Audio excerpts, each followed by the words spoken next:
नमस्कार साथियों, मैं एसपी यादव।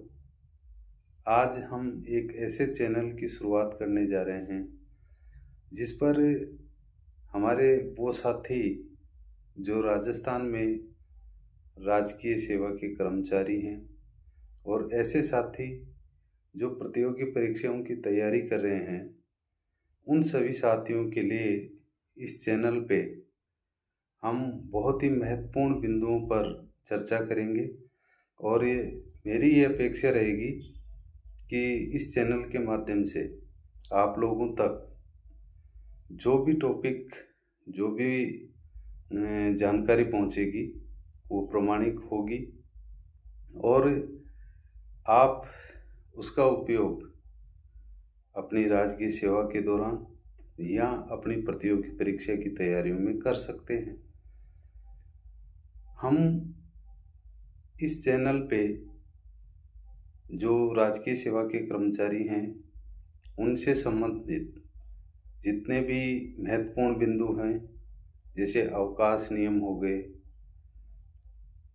सीसीए नियम हो गए, जीएफ एंड एआर के जो रूल्स हैं वो हो गए, इसी पे हम आईएफएमएस 30 और अन्य वित्तीय जो गतिविधियां होती हैं उनसे संबंधित आदेश और निर्देश जो राज्य सरकार के द्वारा जारी किए जाते हैं उन सब का विवेचन किया जाएगा। इसी कड़ी में आज इस चैनल पे मेरा ये प्रथम वीडियो है और इसमें मैं एक महत्वपूर्ण जो टॉपिक है उस पर आपके साथ में चर्चा करना चाह रहा हूँ। साथियों, राजस्थान सिविल सेवा वर्गीकरण नियंत्रण अपील नियम 1958 जो कि 7 मई 1959 से प्रभावी हैं, वो नियम एक कार्मिक के लिए जो राजस्थान, चाहे वो स्टेट सर्विस हो, चाहे वो अधीनस्थ सेवा हो, मंत्रालयिक सेवा हो या चतुर्थ श्रेणी संवर्ग की सेवा हो, सभी कार्मिकों के लिए महत्वपूर्ण होते हैं। और इसीलिए आज हम इसी सीसीए रूल्स 1958 के टॉपिक से प्रथम वीडियो की शुरुआत करने जा रहे हैं। देखिएगा, जब हम इन राजस्थान सिविल सेवा वर्गीकरण नियंत्रण अपील नियम 1958 की चर्चा करते हैं तो हम देखते हैं कि बहुत सी साथियों को इनको समझने में कई बार असुविधा या असहजता महसूस होती है, लेकिन अगर इनको हम सरल भाषा में समझें, बिल्कुल अपनी जो रोज़मर्रा की भाषा होती है बिल्कुल सरलीकरण करके अगर इनको समझ लिया जाए तो ये बहुत जटिल नहीं है। तो आइए शुरू करते हैं सीसीए रूल्स 1958।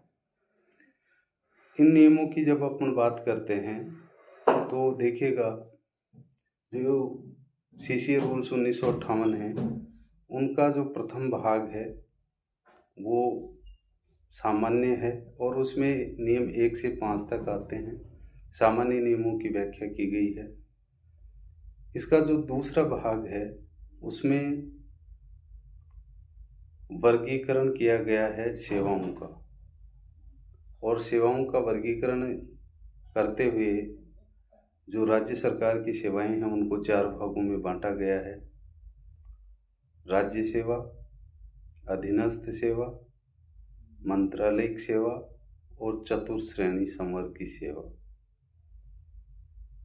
इनसे संबंधित यानी वर्गीकरण से संबंधित जो नियम हैं वो दूसरे भाग में मिलते हैं, नियम नंबर 6 से 11 तक। इन नियमों का जो तीसरा भाग है वो नियुक्ति प्राधिकारियों से संबंधित है और इससे संबंधित जो नियम है वो है नियम 12। चौथा जो भाग है वो है निलंबन से संबंधित और इससे संबंधित जो नियम है वो है नियम 13। पांचवा भाग आता है अनुशासन से संबंधित, और ध्यान रखिएगा ये बहुत महत्वपूर्ण भाग है। इस अनुशासन वाले भाग में यानी चौथे भाग में नियम 14 से 20 तक आते हैं। फिर छठा भाग आता है अपील, और अपील में नियम 21 से लेकर 31 तक आते हैं। ये जो नियम 1 से लेकर नियम 31 तक हैं, इनमें 3 नियम ऐसे हैं जो कार्मिकों के लिए बहुत ही महत्वपूर्ण होते हैं। इनमें नियम 14 है, नियम 16 है और नियम 17 है। यानी नियम 14, 16 और 17, ये तीनों नियम बहुत ही महत्वपूर्ण होते हैं। हमने साधारण भाषा में ये खूब सुनते हैं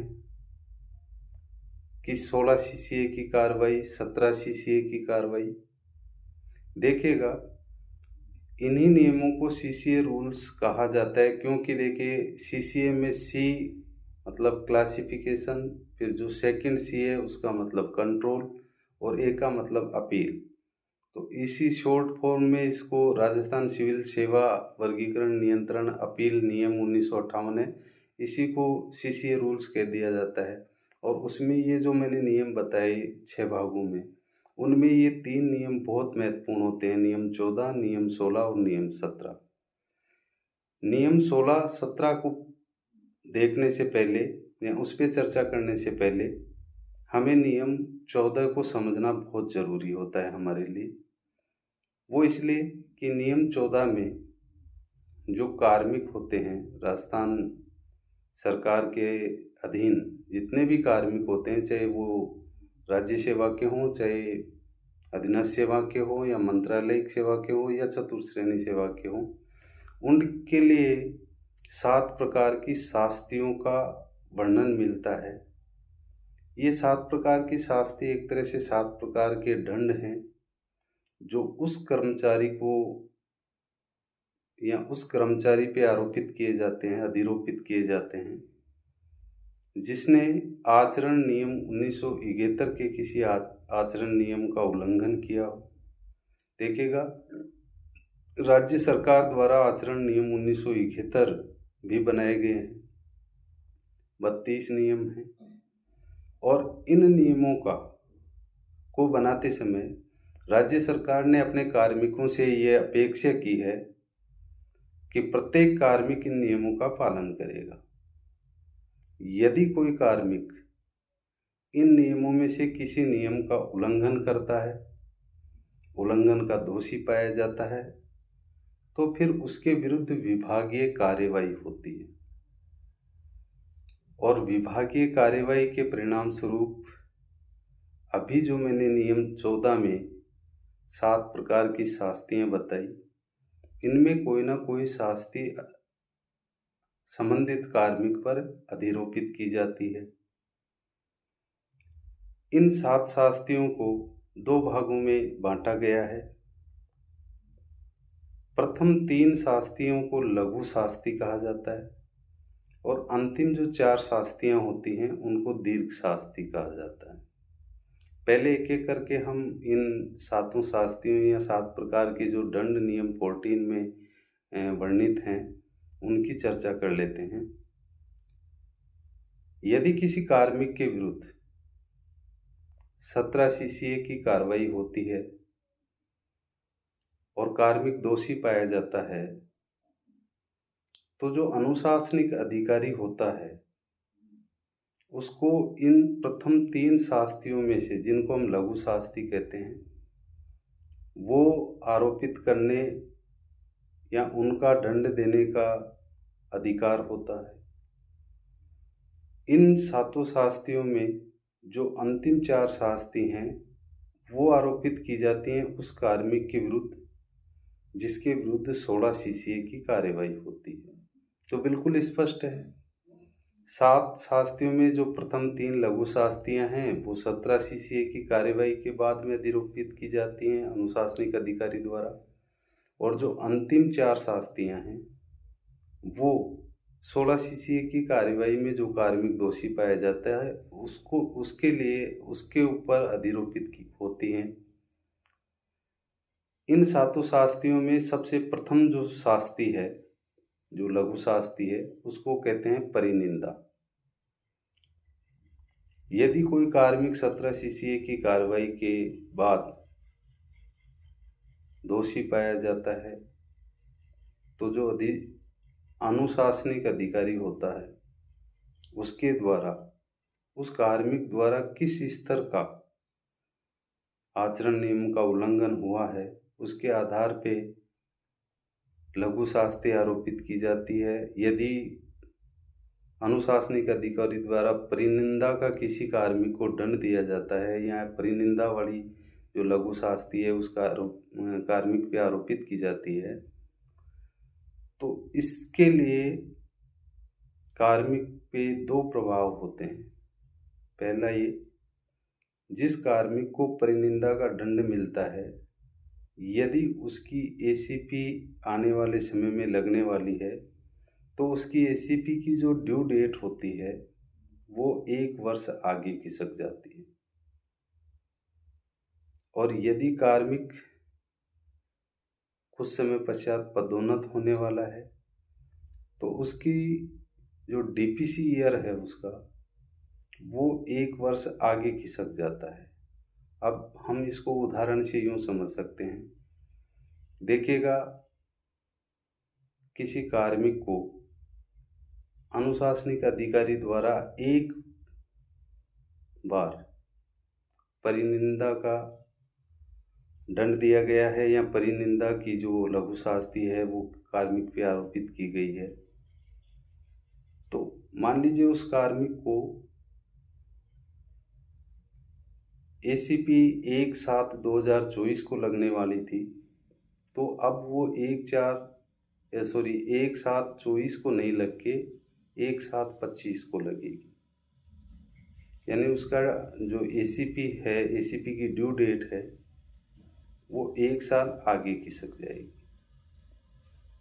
इसी तरह से मान लीजिए किसी कार्मिक की पदोन्नति वर्ष 23-24 में होने वाली है और उससे पहले उसको परिनिंदा का दंड मिला है तो उसकी पदोन्नति पर 23-24 में विचार नहीं किया जाएगा, उसकी पदोन्नति पर 24-25 में विचार किया जाएगा। यह व्यवस्था अब तक थी, लेकिन अभी कुछ समय पूर्व राजस्थान सरकार ने परिनिंदा के दंड के पश्चात जो एक कार्मिक को नुकसान हो रहा था, नियमों में संशोधन करके इसको समाप्त कर दिया है। इसके बाद किसी कार्मिक को जब परिनिंदा का दंड मिलता है या परिनिंदा की जो लघु शास्ति है वो उस पर आरोपित होती है तो उसका जो नियंत्रण अधिकारी होता है उसको क्या करना होता है, परिनिंदा की शास्ति उस पर जो आरोपित की गई है उसका अंकन लाल स्याही से संबंधित कार्मिक की सेवा पुस्तिका में अंकित करना होता है। नियंत्रण अधिकारी को ही कार्मिक की जो APAR होती है, वार्षिक कार्य मूल्यांकन प्रतिवेदन, उसमें भी इसका अंकन करना होता है और इसी वजह से ACP और पदोन्नति में कार्मिक को नुकसान होता। दूसरी जो लघु शास्ति आती है वो है वेतन वृद्धि रोकना या पदोन्नति पर रोक लगाना। यदि कोई कार्मिक 17 CCA की कार्यवाही में वेतन वृद्धि रोकने के दंड से आरोपित होता है या ये शास्ति किसी कार्मिक पे लगती है तो कार्मिक की वेतन वृद्धि 2 तरह से रोकी जा सकती है, एक असंचयी प्रभाव से और दूसरी संचयी प्रभाव से।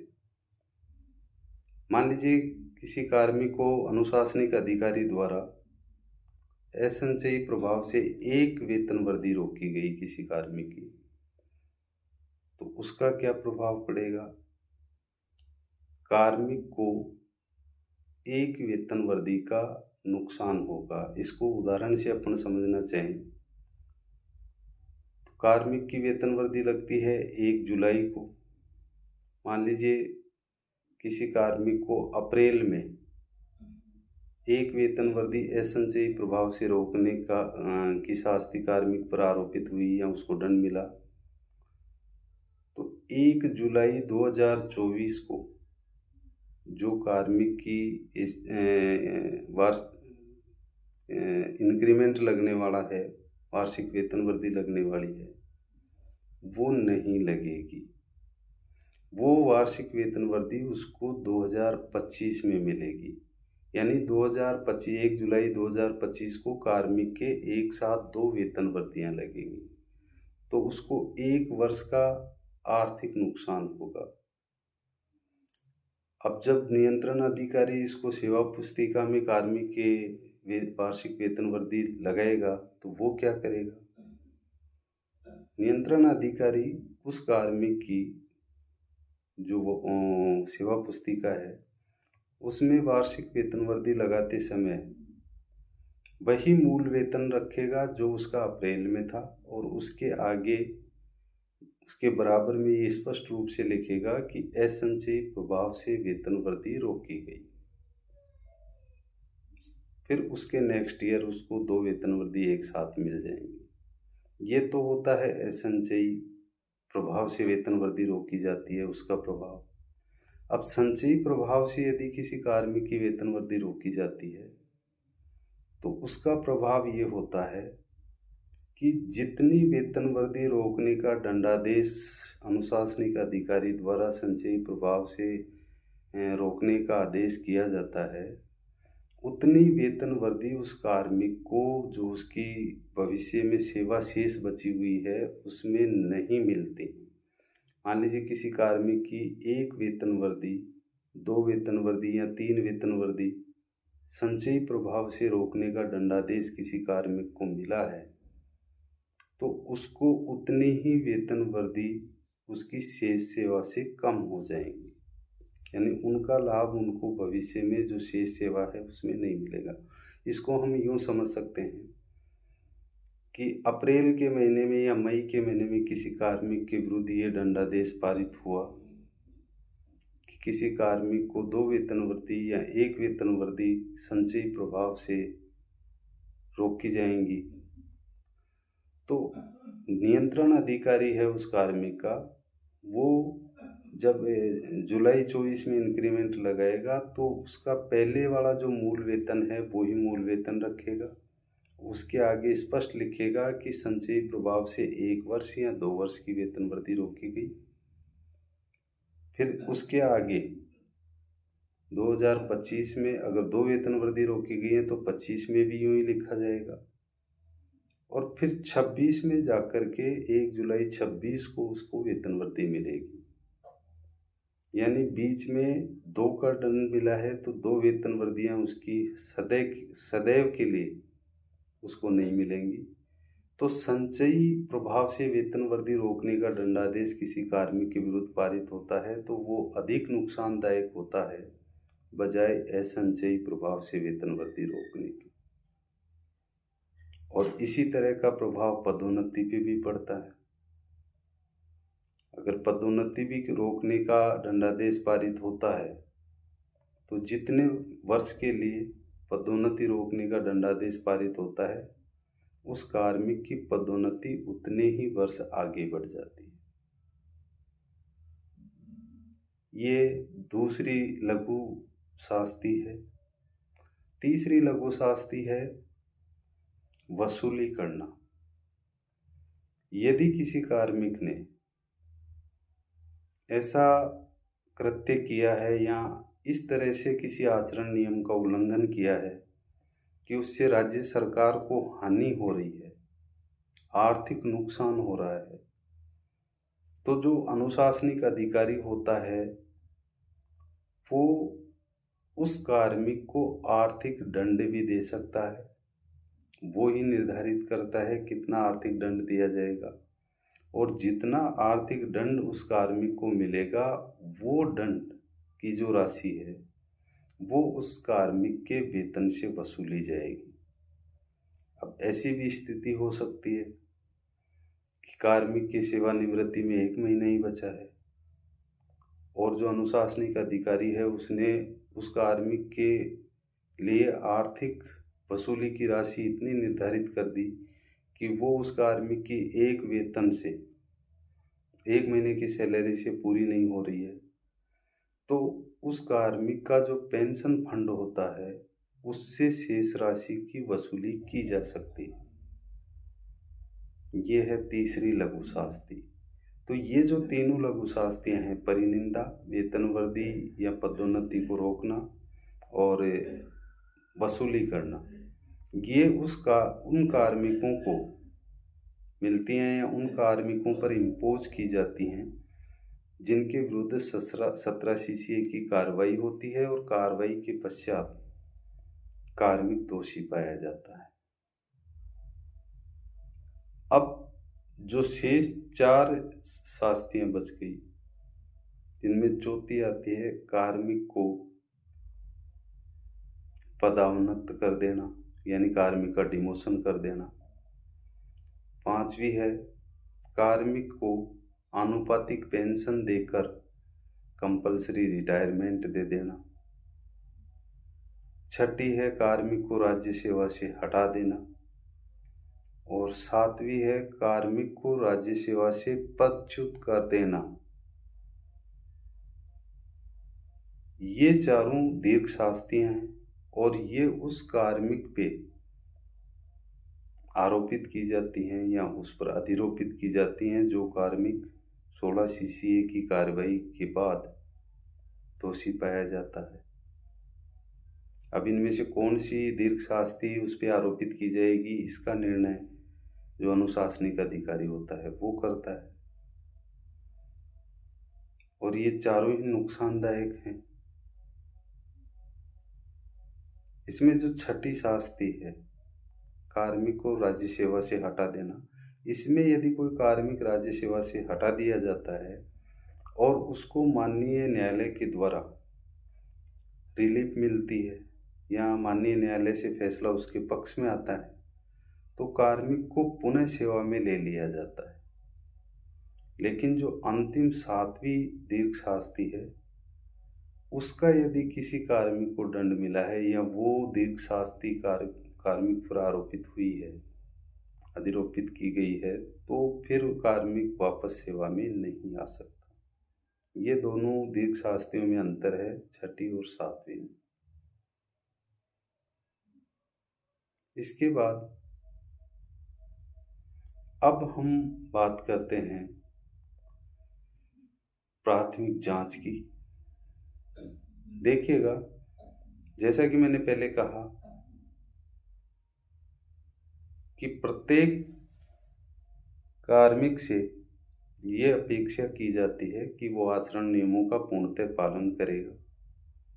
लेकिन यदि किसी कार्मिक द्वारा आचरण नियमों का पालन नहीं किया जाता, उनका उल्लंघन किया जाता है, और किसी व्यक्ति के द्वारा यदि उस कार्मिक के विरुद्ध शिकायत की जाती है कि उसने आचरण नियमों का उल्लंघन किया है, तो वो शिकायत 2 जगह की जा सकती है। या तो उसके नियंत्रण अधिकारी को शिकायत की जाएगी या उस कार्मिक के नियुक्ति अधिकारी को शिकायत की जाएगी। और इन दोनों ही अधिकारियों के कार्यालय में, नियंत्रण अधिकारी और नियुक्ति अधिकारी के कार्यालय में एक शिकायत निवारण प्रकोष्ठ बना हुआ होता है। जहाँ भी व्यक्ति द्वारा उस कार्मिक की शिकायत की जाएगी, वहाँ के शिकायत निवारण प्रकोष्ठ में उस शिकायत को दर्ज किया जाएगा और एक जांच अधिकारी की नियुक्ति की जाएगी। इस तरह की जो जांच होती है उसी को प्राथमिक जांच कहा जाता है। प्राथमिक जांच के आधार पर ही इस बात का निर्णय होता है या प्राथमिक जांच के पश्चात ही अनुशासनिक अधिकारी इस निर्णय पर पहुंचता है कि उस कार्मिक के विरुद्ध विभागीय कार्यवाही या अनुशासनात्मक कार्रवाई की जाएगी या नहीं की जाएगी। तो इस तरह की प्राथमिक जांच में जब एक जांच अधिकारी नियुक्त कर दिया जाता है तो फिर उसकी जांच प्रक्रिया क्या होती है। जांच अधिकारी की नियुक्ति अनुशासनिक अधिकारी के द्वारा की जाती है और जांच अधिकारी का जो कार्यालय होता है वहीं पर वो जांच की प्रक्रिया संपादित होती है। सबसे पहले जो जांच अधिकारी होता है वो जांच का दिन यानी तिथि, स्थान और समय निर्धारित करता है। जांच से संबंधित जितने भी पक्षकार होते हैं उनको पत्र द्वारा जांच की सूचना देता है। फिर जो शिकायतकर्ता होता है उससे शिकायत की पुष्टि करवाता है। जो शिकायत करता है उससे शिकायत से संबंधित जितने भी दस्तावेज होते हैं वो दस्तावेज प्राप्त करते हैं और उनका दस्तावेजीकरण किया जाता है। इसी तरह जो बचाव पक्ष होता है यानी वह कार्मिक जिसके विरुद्ध शिकायत की गई है उस कार्मिक को भी पूरा अवसर दिया जाता है अपने बचाव का, और अपने बचाव में उसके पास भी जो भी दस्तावेज होते हैं वो उस जांच अधिकारी द्वारा प्राप्त किए जाते हैं, उनका भी दस्तावेजीकरण किया जाता है। यानी जितने दस्तावेज वो देते हैं उनको क्रम से एक फाइल में लगाया जाता है। फिर उसके पश्चात जो जांच अधिकारी होते हैं वो उन तथ्यों पर गहनता से नियमानुसार विहित रीति से मनन करते हैं और मनन विचार करने के पश्चात जांच अधिकारी के पास जांच अधिकारी के द्वारा एक विस्तृत प्रतिवेदन तैयार किया जाता है। जो विस्तृत प्रतिवेदन जांच अधिकारी द्वारा तैयार किया जाता है उसका एक निर्धारित फॉर्मेट होता है जिसमें सबसे ऊपर जांच का परिचय होता है, यानी किस तरह की जो जांच है उसमें कार्मिक का क्या नाम है, कहाँ पदस्थापित है, उसकी सेवा का विवरण भी आ जाता है। यानी जांच के परिचय के रूप में वो पहला बिंदु होता है। दूसरा बिंदु उसमें होता है जांच की प्रक्रिया का, और तीसरा बिंदु होता है जांच का निष्कर्ष।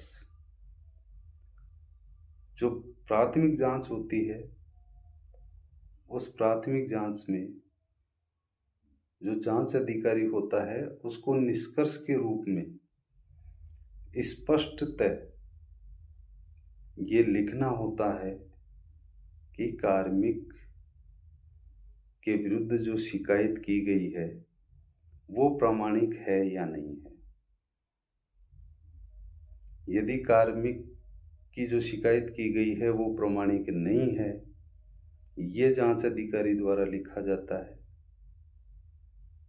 तो जांच अधिकारी ये प्रतिवेदन रिपोर्ट तैयार करके ये विस्तृत जो प्रतिवेदन तैयार करता है वो अनुशासनिक अधिकारी को भेजता है।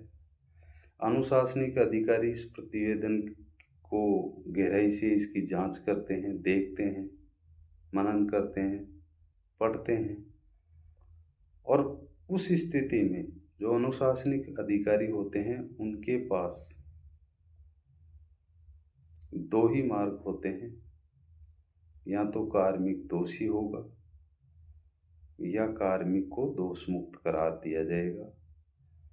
और ये जांचकर्ता की जो निष्कर्ष वाला बिंदु होता है उसमें स्पष्ट लिखा होता है कि कार्मिक दोष मुक्त है या दोषी है, लेकिन अंतिम निर्णय अनुशासनिक अधिकारी ही करता है।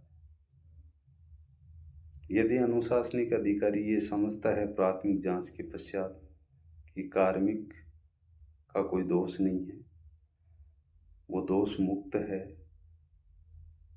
तो ये जो जांच है इसको ड्रॉप कर दिया जाता है। यानी वो जो शिकायत है उसको इस प्रकरण को यहीं ड्रॉप कर देगा। लेकिन यदि कार्मिक को दोषी पाया जाता है तो फिर अनुशासनिक अधिकारी को यह निर्णय करना होता है कि कार्मिक द्वारा आचरण नियमों का जो उल्लंघन किया गया है वो कितने गहन हैं या सामान्य स्तर के दोष हैं, और उसी के आधार पे जो अनुशासनिक अधिकारी है वो ये निर्णय करते हैं कि कार्मिक के विरुद्ध 17 सीसीए के तहत कार्रवाई की जाएगी या 16 सीसीए के तहत कार्रवाई की जाएगी। जब हम 17 सीसीए और 16 सीसीए की कार्रवाई का अध्ययन करते हैं तो पहले हमें 17 सीसीए की कार्रवाई का अध्ययन करना चाहिए, अच्छी तरह समझ में आएंगे। तो यहाँ हम ये मान लेते हैं कि अनुशासनिक अधिकारी ने कार्मिक के विरुद्ध ये निर्णय लिया कि कार्मिक प्राथमिक जांच में दोषी पाया गया है, लेकिन उसके विरुद्ध दोष इतने गहन नहीं हैं कि उसके विरुद्ध कार्यवाही 16 सीसीए में की जाए। वो ये निर्णय करते हैं कि कार्मिक के विरुद्ध कार्यवाही 17 सीसीए में की जाएगी। तो आगे अनुशासनिक अधिकारी ये निर्णय करने के पश्चात क्या करेंगे? अनुशासनिक अधिकारी के द्वारा उस कार्मिक को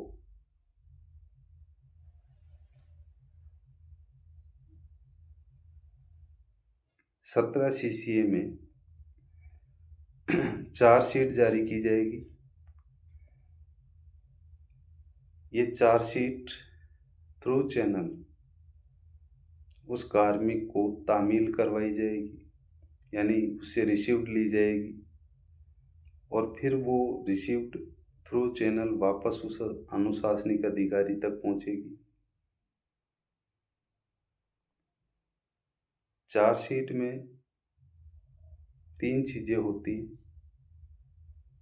एक ज्ञापन पत्र होता है, दूसरा आरोप पत्र होता है और तीसरा आरोप विवरण पत्र होता है। ज्ञापन पत्र में कार्मिक के विरुद्ध जो शिकायत हुई उसकी पूरी डिटेल होगी। आरोप पत्र में उस शिकायत के आधार पे कार्मिक के विरुद्ध कौन कौन से आरोप निर्धारित किए गए या कार्मिक पे कौन से चार्ज लगाए गए वो बिंदुवार होंगे, आरोप नंबर 1, 2, 3 जो भी होंगे। और फिर तीसरा जो आरोप विवरण पत्र होता है उसमें प्रत्येक आरोप का विस्तृत विवरण होगा। कार्मिक को अनुशासनिक अधिकारी द्वारा चार्जशीट तामील करवा दी गई, फिर कार्मिक क्या करेगा? कार्मिक को इस चार्जशीट में एक लिखित अभिकथन अनुशासनिक अधिकारी को प्रेषित करने के लिए कहा जाता है और अमूमन 15 दिवस की अवधि का समय दिया जाता है।